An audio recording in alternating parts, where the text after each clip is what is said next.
May problema ba ang buhay mo? Huwag kang mag-alala. May advice ako. Pakinggan mo. No. Alam nyo, ganyan talaga ang buhay. Parang life. Basta yung importante ay mahalaga. At kung saan ka masaya, dun ka happy.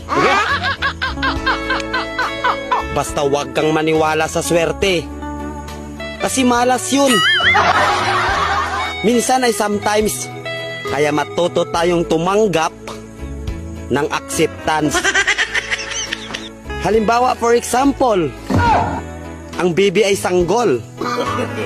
So kung di mo intindihin, you don't understand.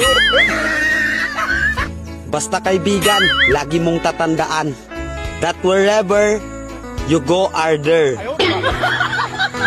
At the end of the day, ay gabi na. At alam mo, walang umaga sa Japan. Kasi lahat sila ay hapon.